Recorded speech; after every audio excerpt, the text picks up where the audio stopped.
आरती टिक्कू जी, अब मैं सीधे आपके पास आते हुए, देखिए ट्रंप को किसी देश को जबरिया फिर से महान बनाने के लिए उस पर बम गिराने का अधिकार, क्योंकि मेक ईरान ग्रेट अगेन और दुनिया भर के नारे भी उनकी ओर से दिए गए। फिर अमेरिका ने अचानक से हमला कर दिया, उसके बाद जब पलटवार होता है तो फिर सीज फायर की बात ये सामने आ जाती है। आपको लग रहा है कि अमेरिका का मकसद कामयाब हुआ और वास्तव में ईरान में मौजूदा स्थिति इस बात की इजाजत देती है कि वहां पर सत्ता परिवर्तन हो जाए? आरती टिक्कू जी, देखिए, पहली बात कि क्या अमेरिका का ऑब्जेक्टिव पूरा हुआ कि नहीं। उनका ऑब्जेक्टिव क्या था? उन्होंने बहुत साफ कहा कि उनका ऑब्जेक्टिव बहुत लिमिटेड है और वो ये था कि ईरान को न्यूक्लियर बॉम्ब नहीं बनाने दिया जाए। और उसका सबसे बड़ा आज की डेट में जो अभी प्रेसिडेंट ट्रंप की तरफ से स्टेटमेंट आया है कि उन्होंने इजराइल को बहुत डांट लगा दी है और ये कहा है कि वो बहुत नाराज़ है इजराइल से, बहुत खुश नहीं है, क्योंकि इजराइल ने वापस से सीज फायर का उल्लंघन करके वापस से युद्ध शुरू किया। तो इसका मतलब है कि ऑब्जेक्टिव जो है फेल हो चुका है। प्रेसिडेंट ट्रंप की जो कोशिश सीज फायर की थी वो फेल हो गई। इनफैक्ट लगातार फेलियर के बाद फेलियर उनको मिल रहा है। यूक्रेन में फेलियर, गाज़ा में फेलियर और अब यहाँ पे भी फेलियर। वो बस यही बात दोहरा रहे हैं कि वो इंडिया पाकिस्तान में उन्होंने दोस्ती करा ली और सीज फायर कराया। मुझे लगता है वहाँ पे भी बहुत बड़ा एक प्रश्न चिन्ह है। लेकिन सवाल ये है कि इजराइल ने जब बहुत क्लियरली अपना स्टेटेड ऑब्जेक्टिव जो ये है, ये कहा है कि एक तो न्यूक्लियर बॉम्ब नहीं बनाया देना चाहिए ईरान को और दूसरा ये कि वो रेजिम चेंज चाहते हैं। देखिए, एरियल फोर्स से A2 बॉम्बर से या बंकर बस्टर बॉम्ब से रेजिम चेंज नहीं होता। उसमें ग्राउंड ट्रूप्स भी लगते हैं, उसमें बहुत सारी कंस्पिरेसीज होती है, उसमें असैसिनेशंस जिसमें तो माहिर ही है अमेरिका और इजराइल, उसमें उनकी एक्सपर्टीज़ है कि वो असैसिनेशंस करते हैं, रेजिम चेंज करते हैं और फिर कहते हैं कि पॉलिटिकली इनकरेक्ट है ये सारी चीज़ें। लेकिन सच तो ये है कि उन्होंने मिडिल ईस्ट में लगातार इस तरह के इंटरवेंशन किए हैं, लगातार उन्होंने सॉवरेंटी जो है उसका उल्लंघन किया है देशों की, और लगातार वो अभी भी आज की डेट में भी उन्होंने ईरान के ऊपर जो अटैक किया वहाँ सारे इंटरनेशनल लॉज जो उन्हीं के बनाए हुए हैं, ये अमेरिकन वर्ल्ड ऑर्डर जो बना वर्ल्ड वॉर 2 के बाद, उसके जितने लॉज थे उन्होंने सब तोड़ दिए। कहीं पे भी कोई मर्यादा, कहीं पे भी कोई सीमा जो है उन्होंने नहीं मानी।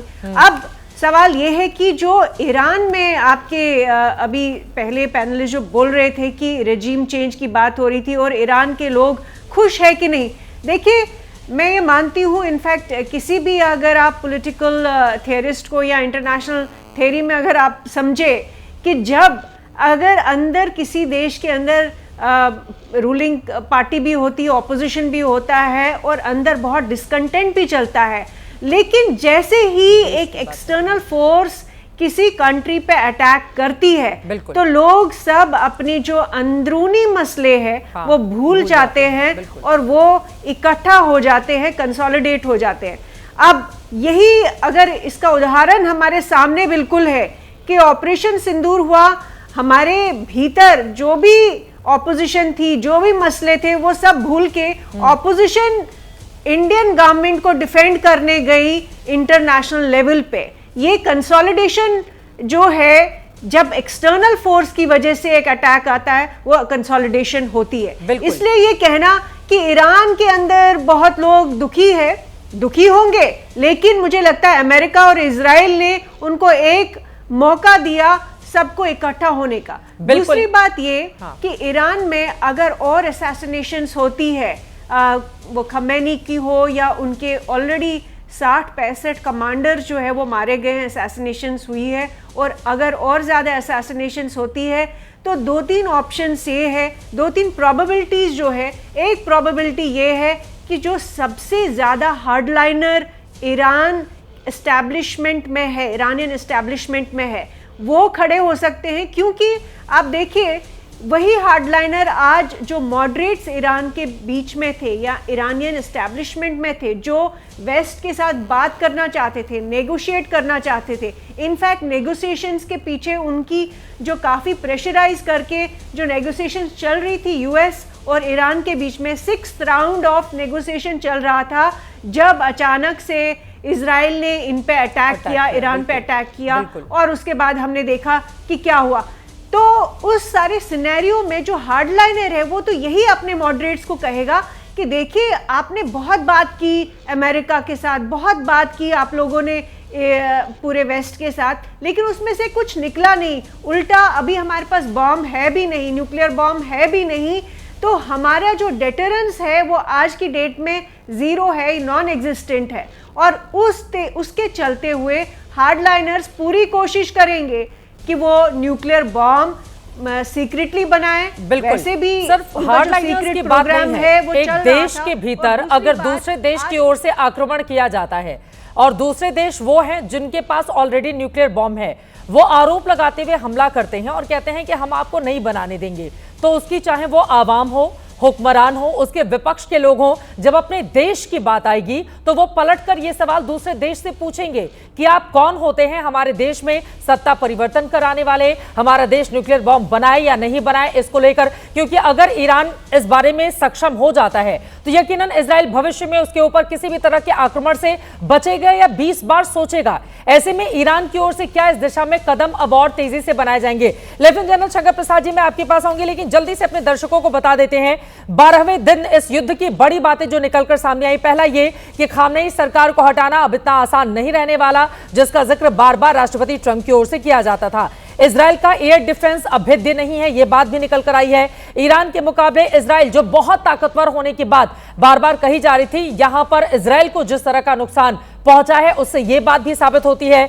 चीन और रूस पर भरोसा करना ईरान की गलती, क्योंकि चीन और रूस लगातार वो साथ देने की बात करते हैं, वो आलोचना भी करते हैं, लेकिन अगर निर्णय लेने की बात आती है, किसी एक के साथ पूरे ताकत के साथ खड़े होने की बात आती है, तो फिर ये दोनों ही मुल्क उस तरह से नजर नहीं आते हैं। अमेरिका घरेलू दबाव के बावजूद इजराइल का दोस्त रहा, हालांकि अब इजराइल को आंखें दिखा रहे हैं युद्ध विराम के उल्लंघन पर राष्ट्रपति ट्रंप, ये बात आ गई है। लेफ्टिनेंट जनरल शंकर प्रसाद जी, अब मैं सीधे आपके पास आते हुए, ये युद्ध बड़े क्षेत्रीय संघर्ष में अब तब्दील नहीं होगा, कम से कम ये बात एक राहत की बात है जिसका शुरुआत में भी हम सब ने जिक्र किया है, लेकिन आपको लग रहा है कि खामनेई का सत्ता परिवर्तन होगा, ये इतना आसान अब रहने वाला है?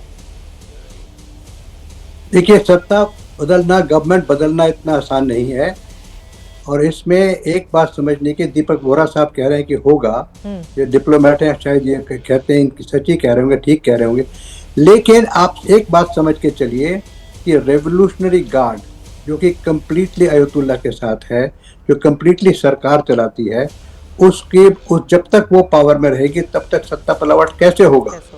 यहाँ आप सोचती हैं कि पूरा जो पॉपुलेशन है वो एक तरह से खड़ा हो जाएगा, एक रेवोल्यूशन हो जाएगा, तो ये रेवोल्यूशनरी गार्ड उसको समाप्त करेगी शुरू में ही। तो चेंज ऑफ रेजिम मेरे हिसाब से अभी नहीं हो सकता, लेकिन हाँ वो कोशिश ज़रूर करेंगे, लेकिन ये अब नाकामयाब रहेगा मेरे ख्याल से। एम्बेसडर साहब शायद नहीं मानते इस बात को। लेकिन दूसरा ज़रूरी सवाल जो हमें एड्रेस करना है, इस चीज़ को आप प्लीज़ रिलेट कीजिए गाज़ा के साथ भी। बिल्कुल। क्या गाज़ा युद्ध पर इसका कुछ इफेक्ट पड़ेगा? क्या हिजबुल्ला वर्सेस इजराइल कुछ इफेक्ट पड़ेगा? क्या हूती वर्सेस इजराइल कुछ इफेक्ट पड़ेगा? That is a serious question.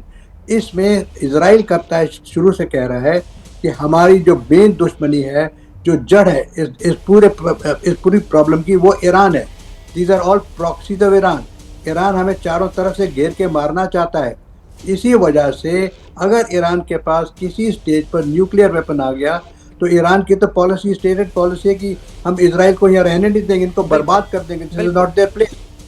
Israel एक छोटी सी जगह पर रहता है, उसको अपनी सेफ्टी के लिए कुछ तो करना पड़ेगा, और कुछ करने के लिए अगर उसने, ये बहुत लोग दुनिया में कहते, इंडिया में भी कहते, हम लोग के फैमिली में भी कहते कि भाई आप तो न्यूक्लियर वेपन पावर हैं और हमको क्यों नहीं होने दे रहे? इसलिए नहीं होने दे रहे कि आपकी स्टेटेड पॉलिसी है कि आप हमको यहाँ से निकाल के बर्बाद करके भगाना चाहते हैं। बिल्कुल। और इस चीज से बचने के लिए हमें इक्विवेलेंट हथियार चाहिए, और हमें न्यूक्लियर वेपन चाहिए, हमें मोस्ट आधुनिक हथियार चाहिए।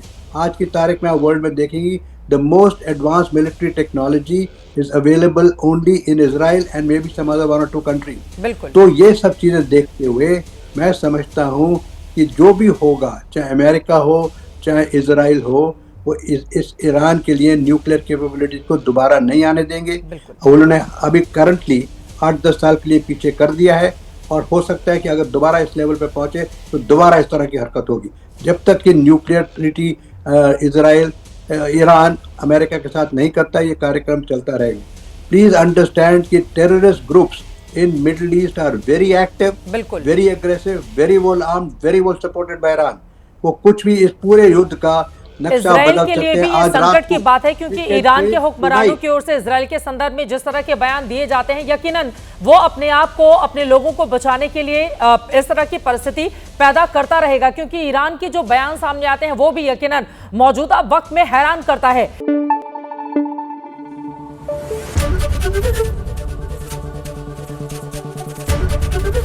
एबीपी न्यूज आपको रखे आगे।